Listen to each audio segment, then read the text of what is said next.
Hey guys, Gamel Show here with another reaction video. So today I'm going to be reacting to, wow, the cameras are actually pretty much in sync this time. Okay, but today I'm going to be reacting to reviewing his magic for Canterlot wedding. And is everybody ready for season premiere? I mean, season finale? Because I am.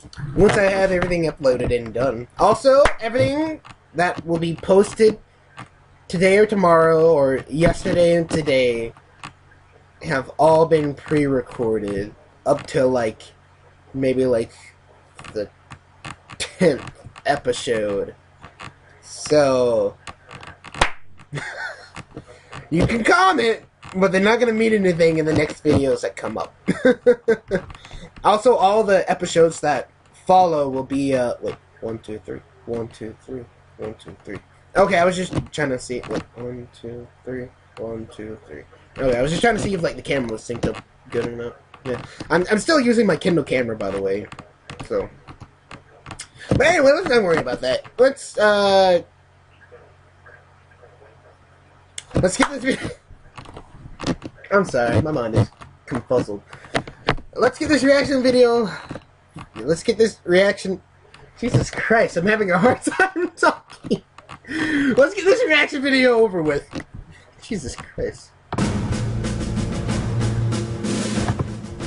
By Celestia's Flowing Mane. Princess Celestia is a god of ponies.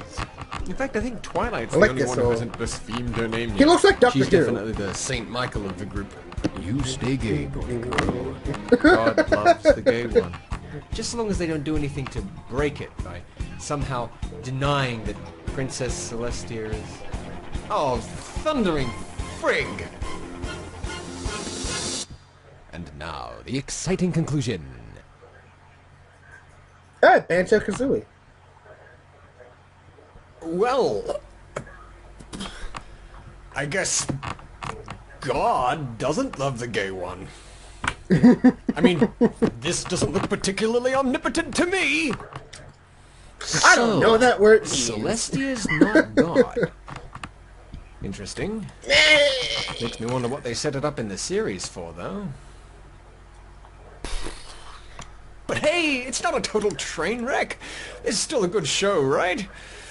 Yes, it is. This episode's gonna be just fine. No, right? no. Pull yourself together, man. Pull yourself together. Right?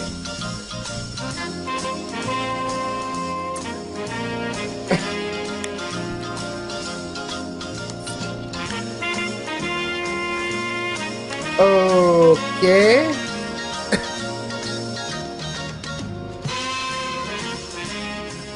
A Canterlot wedding.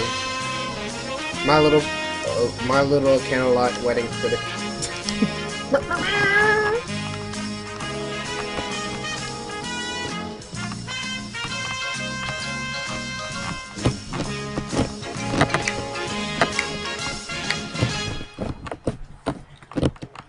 Wrong! This season finale is a total mess. Save for now the fact that it completely banjaxes my delightful head. You know, the one predicated on a sweet theological allegory like C.S. Lewis's Narnia and such? But who needs illusions for that artsy bum? This is just a show for little kids, right? Yeah, okay, a show for little kids that generates stuff like this.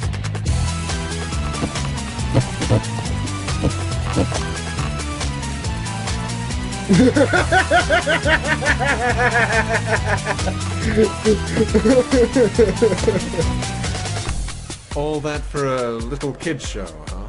Yeah. Boy, you guys are freaks. Now, remember when I said, so leave a message if you want to talk about another good episode that makes you go, dude, My Little Pony rocks, bro! Or better still, an episode that makes you think, this show is for little girls. Well, ladies and gentlemen, I submit to you Exhibit B. And just in case, and on the off chance it hasn't already been made okay, guys, it's getting loud. It's getting loud. I don't like this episode! It is a bad episode, and you should feel bad when watching it. It's not a But bad I certainly episode. did. Ricky Gervais levels of unpleasantness potent enough to eject me bodily from the bronyhood for a day and a half. I mean, sure, there not was like fooling. some I mean, this is a bad deal breaker, right? It points has to be. in it, I mean, but who could I look mean- at this two-parter and genuinely call it a peach cupcake? But oh no, saith the bronyhood, you bronies, you bronies, you friggin'. Okay, that was my Kindle camera just like jerked up on me. But let's keep going. Day and a half? I'm not fooling. I mean, this is a deal breaker, right? It has to be. I mean, who could look at this two-parter and genuinely call it a peach cupcake? But I oh can't. no, I saith the can't. bronyhood, you bronies, you bronies, you friggin' kid. Adiknas! This made me cry tears of joy. Most beautiful episode ever. Oh, sweet Celestia, my little scratch has magenta eyes! Boo! Boo! Calm down. Seriously. Hello? Who is that? Just me, dude. Chill. Brony Curious? What are you doing here? Well, I am in the opening credits. Shh, you leave the fourth wall alone. Leave it to Pinkie Pie. What do you want? I'm here to help. This Canterlot wedding thing isn't nearly as bad as you think. What? No, really. You Yes. think that a Canterlot wedding Uh-huh. is salvageable? No, dude, it's not just salvageable. It's ingenious. Right. No, I'm serious. Sure, you who thinks the Nightmare Moon saga was broken. Yep. You who thinks that the Discord two-parter was lacking. Uh-huh. You Yeah, who thinks that it's- all the episodes thus far focusing on big event-driven adventures instead of personal character studies. In all are honesty, I seriously do not flawed, know these thinks two. that a Canterlot wedding. Never heard He's of either one of ingenious. them, and It's I'm true. kind of feel Your bad Honor, about I it. object. I honestly do. Well, I'm gonna have that's to pick what up I'm one here headphone for. real Let's quick. hash it out. Oh yeah, right. You want to see me I'm at that cry? house No, by man, myself let's right end now, this. so- Oh yeah? Yeah! Well then let's do it right. I ain't got nothing better to do. The hell? Don't do that! There's no coming back from that! Well then I guess we'll dance together forever. In pony hell!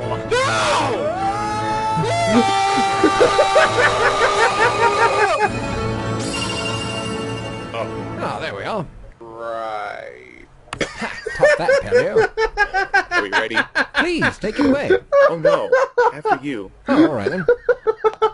I love this already. Things I don't like about the Canterlot wedding episode of My Little Pony. Film. Dude! Number 1. Who the heck are Cadence and Shining Armor?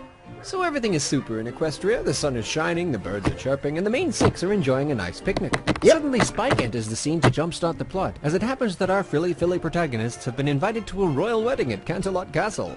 Strangely though, they've also been hired to employ each of their unique talents for the wedding.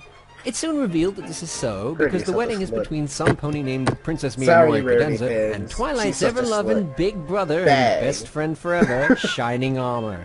Oh, you remember Shining Armor, don't you? Boy, I'd be hard-pressed to think of a single episode from the last 2 years Twilight spent in Ponyville where she didn't rave on about this amazing stallion. Ugh. How's that? Oh, nothing. Continue. Currently, 5 of our fine fillies and Spike are super stoked to participate in the noble nuptials. But on the fun train trip to Canterlot, Twilight seems a bit bummed out. She's not happy with the idea of her best friend marrying some pony she doesn't know on such short notice, and once at Canterlot, the first thing she does Best after getting friend. Pinky's confetti Best sneeze out of her friend. hair is march BB straight up to Shining Armor and BBFF. tell him Wait, so. And it's here that we learn the BBBFF. most important fact of the entire series. Number 1.5, Twilight's brother is a dude. What? Dude, I love this guy. He's Oh, totally like the most oh. relatable character in the whole show, man. Okay. It's Riley. Oh, brother. Shining Armor explains that he hasn't been in contact recently due to the fact that there's been an unspecified threat made against the city. And as he happens to be captain of the Royal Guard, Shining Armor's been busier than a bishop breakdancing. He invites Twilight to be his best pair at the wedding. Awesome. After showing her his great big breakdancer. purple party piece. That's a magical incantation that covers the whole city in the golden force field. Yep. You know, it's purple. It's a purple shield. Twilight is happy with this exposition, but still demands the lowdown on her mysterious wannabe sister-in-law. And that's when the handsome groom-to-be reveals he's that this always been Princess one. Miyamura Oh, Cadenza God person has damn been it! I Princess feel like such a Cadence fucking the idiot whole now. time. Oh, you In the remember last Cadence, episode don't you? Boy, I'd be hard-pressed the to last think of a episode I single recorded, episode from I the said last something 2 years completely Twilight stupid about spent in shining Ponyville, where armors. she didn't Shining- rave on about this amazing mare. How's that? I said something completely Nothing. stupid about shining I heard an armors. exasperated huff. No, go on. And Hey, you're the one who says this no, episode's listen, too hot to trot. So what's your beef? I feel horrible. Shining Armor and Princess Cadence are quite possibly the two biggest cop-outs the series has produced for the sake of convenience thus far. Aha! Conceptually, at least, both she and Shining Armor are total nonsense to the series. Shining Armor because the crux of his story is founded on the relationship that was never established, and Cadence because, well, what is Cadence? She's an alicorn. Why? Up to this point, the only two alicorns on the show were Celestia and Luna. The established mythology of the ruling sisters has been destroyed by the introduction of Cadence. Before now, one really never had to question why Celestia and Luna ruled over Equestria. They were the only alicorns and literally had power over night and day, like darkness, yin and yang. They occupied this weird space between royalty and divinity, and their uniqueness made them a natural fit for the overarching monarchs of Equestria. Now that there are But other alicorns, here's the though, thing. these all become important Cadence questions. is like Who put Luna and Celestia in charge as love opposed to two other alicorns? advice. Like she Hell, doesn't why like not Cadence? push it. She's a princess too, right? It's never But really she's shown like that Cadence peace has any and extreme powers, blah, though. blah, blah. It certainly isn't implied that she can Her control the sun and the opposite moon. is Not to mention that from the looks of her in the Chrysalis, present who's versus like Twilight's flashback, forced love and Cadence ages like a drainage normal of pony, love and whereas hate. Celestia and So we Luna have are both Cadence baseline who's 1,000 love plus years against old, and in all Chrysalis who's probability hate. immortal. Are So all that alicorns kind of powerful? fixes the Or yin is yang. Celestia and Whenever Luna, there is like, one super alicorns or alicorn of one boys and girls. thing, The there reason this is has so to flimsy be is another because Cadence had literally alicorn no in order reason to to cancel be it out. alicorn. So if It you does have nothing to an help the character, alicorn and of instead just water, wastes you the must time have an with otherwise alicorn of political lightning to questions. cancel the two She has out, nothing or in common else with the the balance of the established alicorn characters race will would have be been just as broken. competent a That's character why as a normal Summer unicorn. was an alicorn, because there Add was to the fact that Laura already an Cross herself stated alicorn. that she never had any intention Luna of there being of- other alicorn characters besides Celestia and Luna, and now we just have a big mess. As she is, Cadence's existence is a blotch on the canon of this universe. What the fuck and was that's to say talking about? nothing of the fact she is supposed to have this strong history with Twilight being You guys are bold probably and looking at me and it's just like, What's wrong with that? the She's a fuck? foreign How did you princess, forget right? what he was Gets saying? themselves child-minded by visiting royalty. Well, it is Twilight, forget Princess what I was saying. Celestia's best student. Really? Take a look. No cutie mark. This is all pre-faithful student. So why is Cadence doing this? Doesn't she have, like, important princess things to do? Did her parents take away her allowance or she's something? young. Maybe she's just really civic-minded. I don't know. It just doesn't seem like something a princess would do. It feels more like a way to get Twilight to all of a sudden be okay with Shining Armor getting married. Or perhaps it's just a contrivance to sell new playsets to 9-year-olds. That's very G3 of you, Hasbro. Oh. Well, I'm glad we agree then. This episode sucks. The end. See you next time, everypony. Hey, whoa. These things aren't huge problems. They're just nitpicks over the setup. With little polish, they could have been made to work perfectly fine. Do tell. If Twilight didn't actually know who Cadence was, it would have made an even stronger point as to why she was so convinced that Cadence was actually evil, as well as why it was so hard for her friends to believe that she's actually onto something. As it currently stands, since Twilight had such a long-standing positive relationship with Cadence, she should be confused as to why Cadence is acting so mean, and want to talk to her and find out what the problem is, not vilify her. If Cadence was a stranger, though, her actions and assessments would play right into Twilight's already established penchant for paranoia, and again, reinforcing her friend's reluctance to believe her. And as for Shining Armor, if he had a strained relationship with Twi, it would explain why she had never mentioned him before this point. Problem solved. Boo. Oh, Yeah, shut that up. is true. None of this would but be necessary if then they just set these again, people up Twilight earlier is in the the type of season, person right? that doesn't I like know. really Remember the Grand talk Galloping about Gala? The family. Triple G? Of course! Yeah, that was actually foreshadowed from the 3rd episode into Season 1, so when we finally got there, it felt properly built up. But this time, crucial climactic plot elements like Big Brothers, Best Friends Forever, and what have you, barely get a PC. song at last minute? Yeah, a story fares better when it's begun with the end in mind. It shows that the writers are taking care to think about what should happen next, as opposed to just making it up as they go. Although, speaking of the gala, did you find it weird that Rarity stressed herself out into oblivion trying to make all those dresses for her friends in the span of one day, but then it takes us another 12 episodes to actually go to the gala? She could have Yes. maybe spread that out a bit more, don't you think? Hey, you're already on thin ice, mister. Don't go and ruin season 1 for me as well. Love and tolerate? No. Anyway, so Twilight eventually confronts the Love cause and of all our tolerate? problems. No. But something's amiss with Cadence, as she doesn't seem to recognize Twilight at all. Disgruntled, For all Twilight the heads people off that watch this, I wonder What which now? one of you Skip guys the are thing, like, dude. the love and thing- tolerate, Twilight and which first ones suspects aren't. Cadence when... I am aware of a certain schoolyard rhyme featured in this episode. Ladybug. And that a few members of the fandom find its manic dance-related antics amusing. Sunshine, sunshine. That you might be Ladybugs tempted away. to try it if you're a complete idiot. Sunshine, sunshine. I love these two. Ladybugs away. Sunshine, sunshine, ladybugs wake. Clap your hooves and do a little shake. I hate you. Awesome. So every pony sets about their task to prepare for the wedding. All the while, Twilight observes more Oh, and more that man. nowadays, Princess Cadence is nothing like the pony from her youth. Though she can't seem to Right. find any reason for it, this pony princess seems pretentious, dismissive, and two-faced. Twilight tells the Five about it, but they count the odd behavior as wedding day jitters. Twilight considers this, but decides that she should at least consult her brother about it. But once his shining armor's placed, Twilight witnesses her royal poshness pull some shifty moves, and the next day at rehearsals, she just up and declares Cadence evil in front of everyone. Okay, this is silly. Why didn't she talk to Princess Celestia first? Or maybe Princess Luna? Where is Luna? She's never in the same place at the same time as anyone else. Well, We'll get there. At this, every pony is utterly aghast, and Shining Armor she was is waiting for furious. the World of He Warcraft explains that the service to stress come of his back up. responsibilities has been giving him terrible headaches that Cadence has been using her magic to try and heal. And that's what Twilight observed the previous night. Is it just me, or does he make it sound as though it'd be better if they simply postponed the wedding until later? You know, at least until the dire situation that requires a city-sized shield has passed. No. Yeah. Everybody leaves in a huff, including Princess Celestia. And Twilight, crestfallen and shamefaced, tearfully apologizes to Cadence. To which Cadence responds by brutally murdering her by magical melting. The end. Yay! Yay! Best episode. Well, that's what happens, as far as we know. This part ends with what looks like Twilight's horrible murder, followed by cheerful credits. Isn't it just magical? Yes. Well, yeah. Part 2 begins with Twilight trapped in the caves beneath Canterlot Castle. She lives! Here, the villainous aristocrat starts taunting Twilight that she's thoroughly owned, which may seem unnecessary considering that we last saw Twilight apologize to her. That is, until she starts her evil gloating about shining armor. Twilight is so incensed by this that she begins to madly bust down cave walls, which eventually unveils the real Princess Cadence! Armed with nothing but lies, Twilight looks ready to kill her, but fortunately the real Princess Cadence can prove her identity. Sunshine, sunshine. Shut your flippin' face! They manage to claw their way out of the caves thanks to I don't Twilight's blame him. nightcrawler powers, and make their way back to the Great Hall just in time to stop the wedding. Whoa, whoa, whoa, whoa, slow down, man. You're forgetting something. Again. What? Only one of the best things about this arc. Wait, oh no, you don't mean, oh. This day's going to Be perfect. Oh! What? Kind This of day already day stunned I me the dreamed of first time since heard I it. was Like, small. I love the songs and Friendship is Every Magic. pony. This song took everything to a whole new level. Every There's some stallion, golden mare, age and Disney level foal. atmosphere going on here. The choreography was awesome. Choreography. I forget The how scene the was song amazing. goes. And while it was a I little haven't watched the ham-fisted show like in so Shining long. Armor's I introduction, haven't watched it the gave us episode a in so glimpse of long. the real Cadence.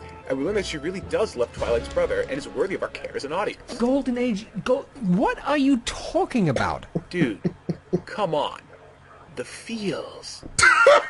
Anyways, the two make it to the hold wedding on just to in my a nick of time. feel. Every pony is shocked by Twilight's interruption, except for fake Cadence, who seems to fail to realize that if Twilight escaped, then she'd probably bring the real Cadence with her, yeah? Yeah. Fake Cadence is kind of an idiot. Well, you know, funny you should mention that. Number 2. Fake Cadence is an idiot. Who then dramatically reveals herself as the evil, unnamed ruler of the Changelings, while Princess Celestia goes out for coffee. The Queen, later revealed as Queen Chrysalis, then begins to monologue about Trolestia. how she's been siphoning away love from Shining Armor, who himself is now under her direct control, somehow, and her Changeling army is, right now, chipping away at his magical shield. Celestia returns from her coffee break in time to challenge Chrysalis directly, and promptly gets her omnipotent cheeks cosmically spanked. Yep. I know, dude. They're there. There. Now, to give him some credit, Chrysalis actually seems surprised that she defeated the one and only Celestia. And who wouldn't be? I mean, who'd have thunk that the love of one star-crossed stallion had the power to neutralize I think I a know deity? the song in the background. However, That's if why I she went, wasn't like, sure that completely it would silent work, for that then we long must time. assume that open battle with Princess I was Celestia just was like Plan listening to B. it too. It's like, Right. So if that's the case, then what was Plan A? I mean, what was she there to do? Well, maybe she meant to pretend to be Cadence permanently, and Chrysalis just pulled the invasion out of her plot at the last minute once Twilight blew her cover. So, Plan A was to pretend to be Cadence for... Well, that'd make sense if her army wasn't already attacking the shield as we speak.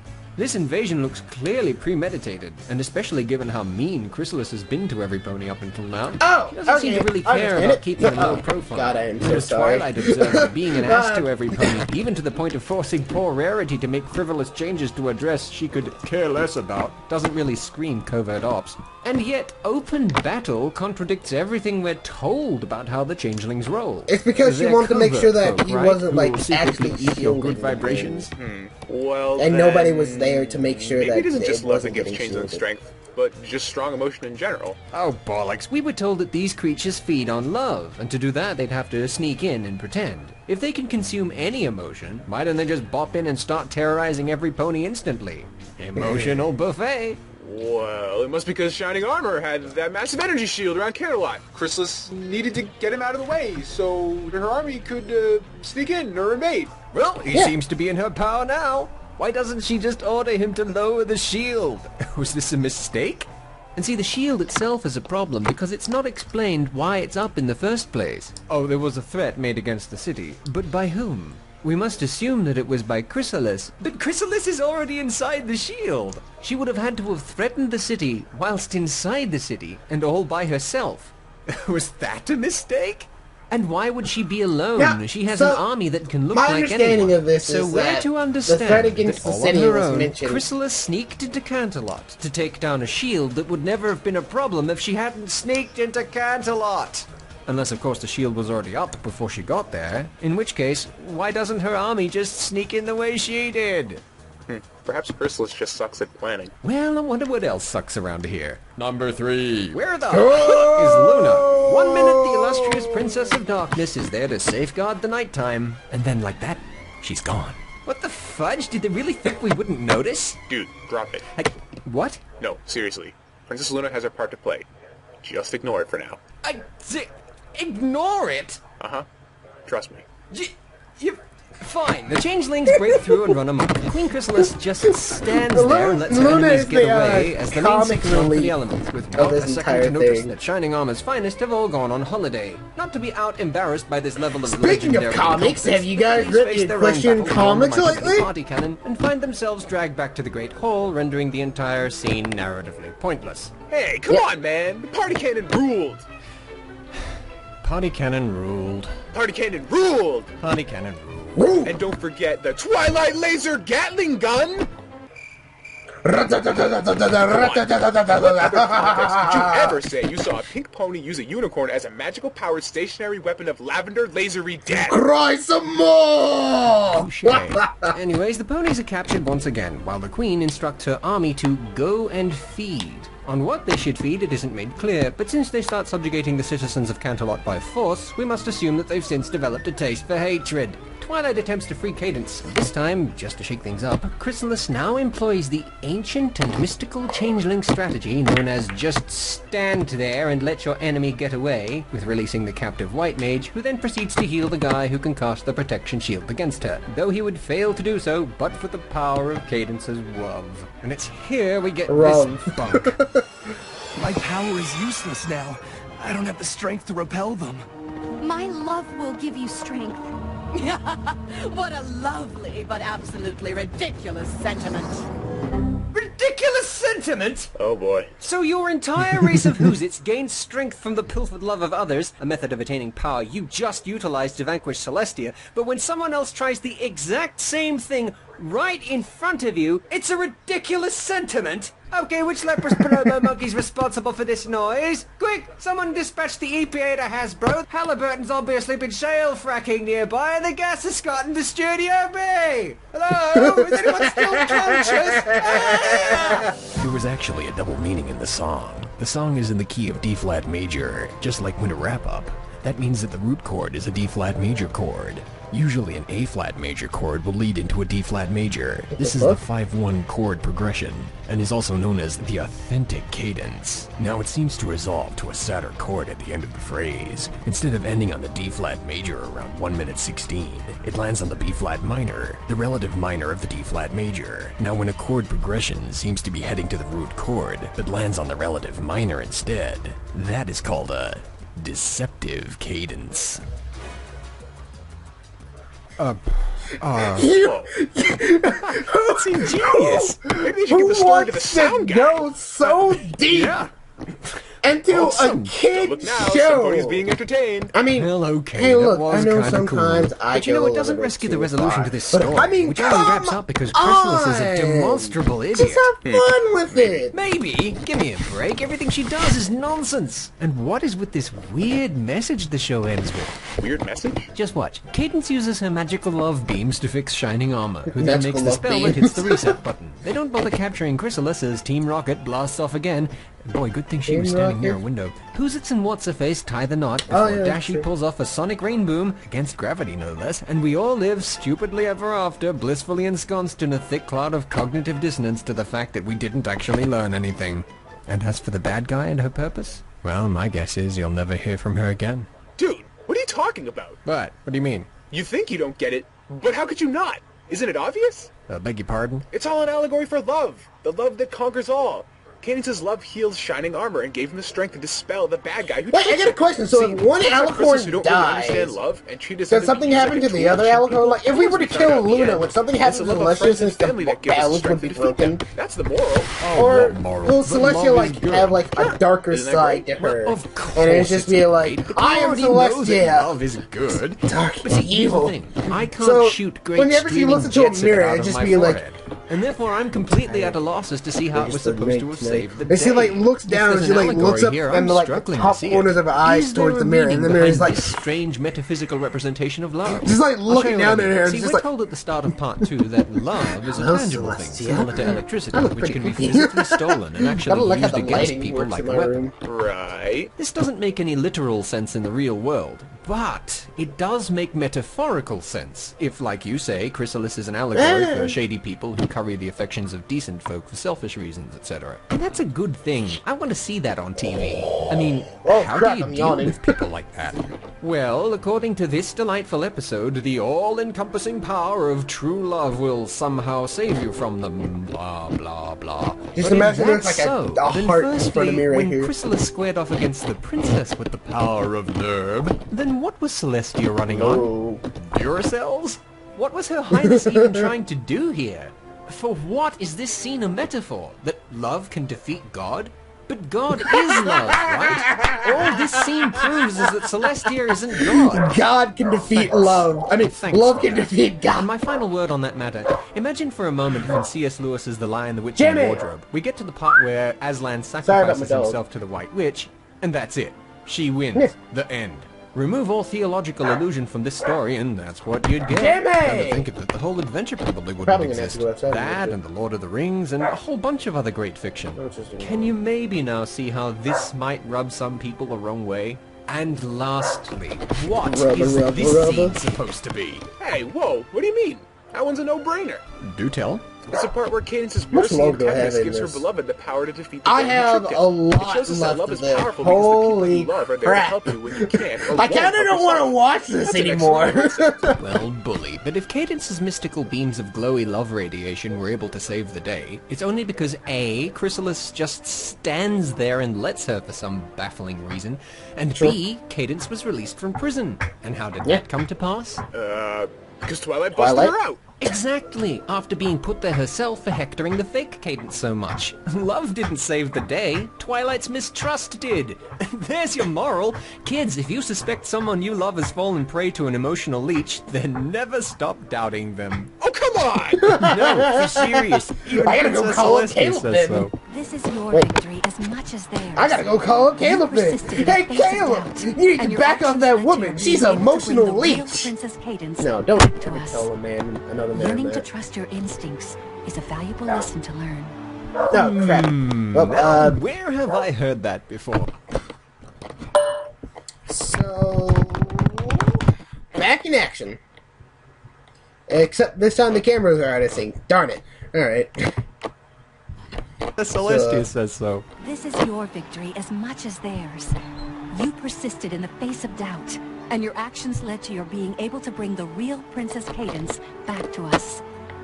Learning to trust your instincts Now I'm is a well-fed. valuable lesson to learn. I'm a well-fed Gamel. Now, where have I heard that before? I feel like such a fool. Well, he fooled almost everyone. But there was one little boy who never lost his mistrust. Thanks, Mom. Aw, isn't it just magical? Yes. Okay, so maybe it's not about love. But isn't this kind of a good moral, too?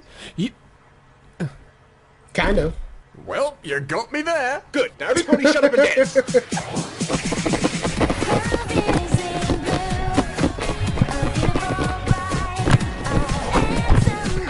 As you can tell, I don't know how to dance.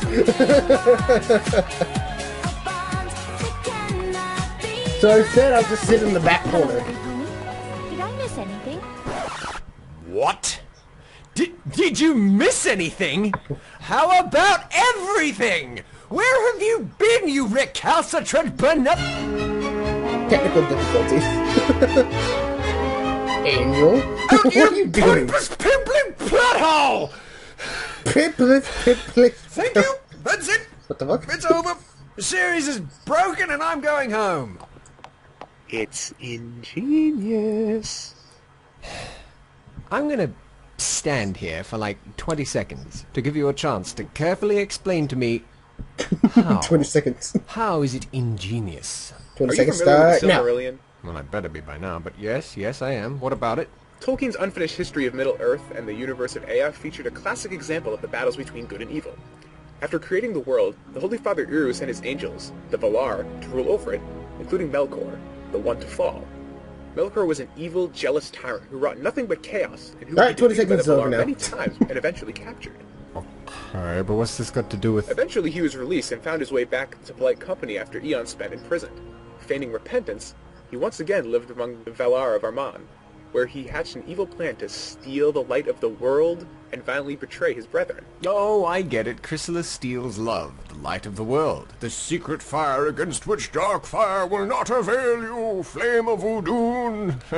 Right, okay, but... But in the Silmarillion, he did not bamboozle God, but the Valar, his angels who created the power of Ea and set the sun in the sky in an age of legend before the dawn of man, much like the kingdom of heaven before the creation of earth. Where these angelic beauties live and learn. Now, who would have the power to commit such heinous treachery? Did you not recall the legend? But a trusted loved one of their own ilk, outwardly sweet, but inside the maker of all darkness, Did you not see the signs? to be later expelled from paradise, not by God or Eru, but by a lesser Valar, a lesser angel. She's definitely the Saint Michael of the group. Ah, right. Wait, we're still talking about Chrysalis, right? So, if Equestria contains such a character, then it is someone who is most dear to his lord, as Lucifer was to God before the war. Family? And would need to know that if forced to face the elements of harmony, that they would have no effect? If the elements of harmony could cure Princess Luna of her evil instantly, I know who you are. why did she need to be locked in the moon for 1,000 years? Some pony with extensive knowledge of the castle and the caves beneath it? You're the mayor in the moon. Could cure Princess Luna of her evil. Wait.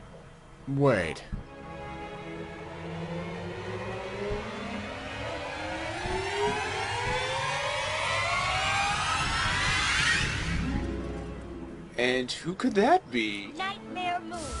Perhaps a shapeshifter? Who then dramatically reveals herself as the evil, unnamed ruler of the Changelings. She's a changeling. Later revealed as Queen Chrysalis. I know who you are. Later revealed as Princess Luna does my family. Oh my god! No! I deny all claims of this. Greatest trick the devil ever pulled was No! to convince the world she didn't exist. No! Not at all. Not at all. No, I do not believe this. No. Scratch it. No, nothing. No. Well, that's just one interpretation. But it's glorious. Yeah, more likely the show got pushed back to the end of the run and they just kind of had to belt this one out in a hurry. The epic struggle between heaven and hell. And deadlines? Of course the elements of harmony are going to change Deadlines. Luna's mind. They didn't change her mind the last time. What, she spends 1,000 years in angry exile, planning her revenge only to be cheated out of at the last minute? Nah. She's in recon mode, biding her time, playing possum, and now she knows she can take on the elements of harmony, the dunder-headed Canterlot guard, Shining Armor's shield magic, and her sister, and she did it all without revealing herself to anyone. Or it was just horrible writing. Studio B, you crafty devils, you had me going there for a minute, but now it's all clear. You're planning the grand battle of heaven, where good first triumphs over evil. Right. Where Saint Michael defeats Satan and claims her crown as a true princess of heaven. Uh-huh. It's the only way it makes any sense. It's the only way it makes any sense. And it's probably not true. It is ingenious! There's no pony god. Yeah! There is no pony god. There is no god.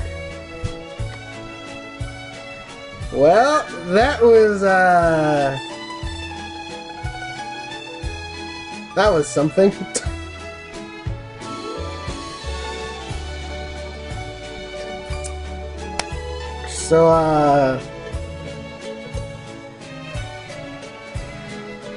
So going on this logic, Luna shapeshifted into Chrysalis and did all that. So the changelings would have to be the children of the night for that to make sense. Jeez. And because the children of the night are infused with Luna's magic, that would mean that they also have the power to shapeshift. So it's colliding together to make sense. No! All my fanfics! No! They've been ruined! My thoughts of the show has been ruined! Curse you! Curse you! Oh no. Okay, so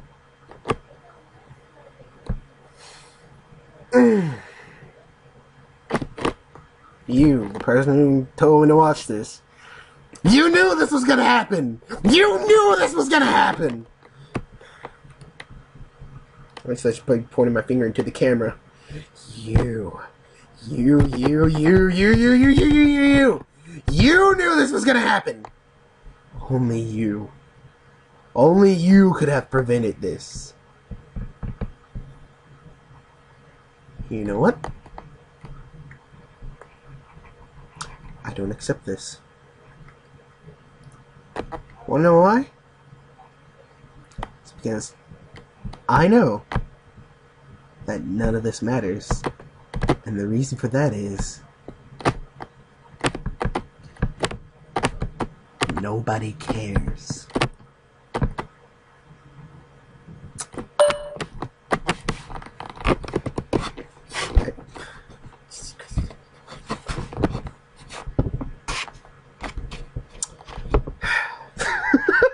I'm like looking at my camera now. Like, and my camera accidentally turned out. Well, if you guys enjoyed this video, please leave a like down below. I got a lot of editing to do for this. Jesus Christ. And if you guys like this video, please leave a like down below. Please leave a like down below. Share it with your friends. Leave a like. Help support me. Subscribe, maybe. Or don't. Still doesn't matter at this point. Because honestly, this is still just my own personal channel. This is just like, so I remember stuff more easily. Anyway, hope you guys liked this video. If you did, please leave a like down below. Share it with your friends. Leave a comment. Like it. Favorite it. Put it in your history. And you know what? If you say you didn't put it in your history, you're lying. So, that was that. So I will see you guys in the next video, hopefully. Join the Wolf Army.